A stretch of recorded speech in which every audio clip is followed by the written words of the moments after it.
Oftentimes people ask me how to build a great company culture. And I have to say that it really starts at the top. First, whoever is owning and operating this business has to nail down their core values, because their core values, what they hold true, is going to be induced into the business. It's going to reflect everything that they want and desire day to day out of their employees, their contractors. So determining your core values.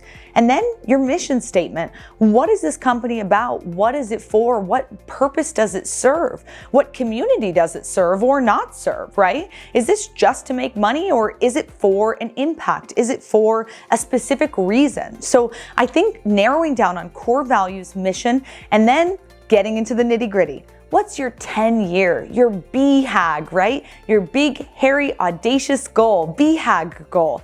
What's that goal that just scares you, but you know you want to do it? You know you can do it.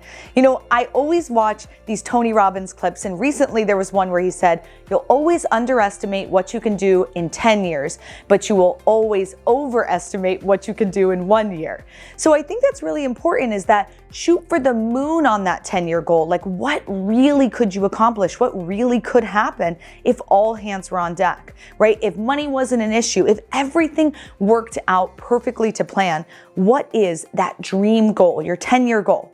And then what does 5 years look like? You know, that's breaking it back down. Where do we need to be at year 5 if we want to get to there in year 10?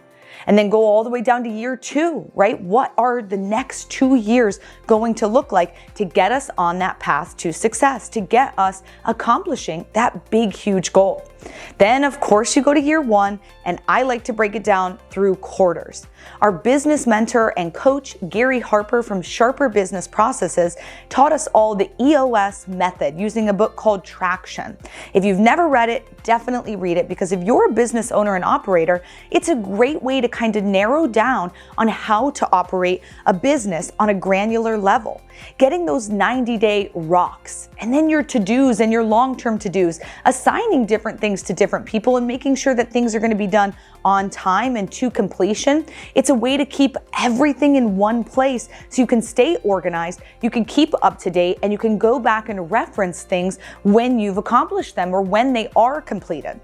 Also, a lot of projects within a business have to do with multiple people. So if you don't work all in one office, like many of us don't these days, right? So many people are work from home, and I think that that's a wonderful thing for work-life balance. You've got to communicate and over-communicate in business. So getting that company culture, your mission statements, your core values, and then your 10, 5, 2, 1 year goals, and then your quarterly goals. What's happening in the next 90 days to get us to the next step? Every time you finish those 90 days, you've got to take that break to look back and see, did we do it? How well did we do, and what did we miserably fail at? And make decisions moving forward from there. I think when you have all of those pieces in alignment, you're going to attract the right people to you. You're going to attract people who catch the vision, who catch the mission, who see the 10-year goal and make it a part of their day-to-day mission. I think asking poignant questions during interviews and using tools like predictive index to determine, is this the right person for you to work with? Are they working in their core genius? Is this who they are naturally, or is this who they're pretending to be? And quizzes like the predictive index quiz will share that and show that to you so you can see if this is a good fit for them or a bad fit for them. We always talk about having the right people in the right seats, or the right people on the bus, right? We got to get the right people on the bus, and then we got to get them into the right seats. I've had people in our company who we tried them in one position and it didn't work, and so we moved them to another, and maybe it did or didn't work, and maybe moved them to another, and we finally found it. That's where they fit. That's their core genius. That's what they bring to the table.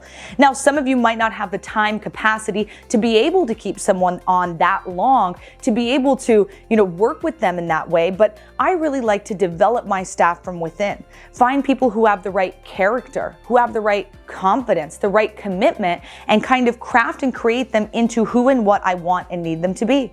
So I think when you have the big business vision laid out, and then you're able to break it down, and you're interviewing those people and really comparing them to what you've laid out, you'll see if they're a match or not. Continuing that culture is all about how you're going to love and appreciate on your team. Dr. Gary Chapman, author of the 5 Love Languages, also wrote a book, The 5 Appreciations in the Workplace. He was a guest at our national convention just a couple years back, and what an incredible book. I had all of my core team take it so that I could know how I need to love and appreciate on them specifically. I think when it comes to building culture, it's about having those one-on-one moments, remembering birthdays and anniversaries, and if their dog's sick and, whatever is going on.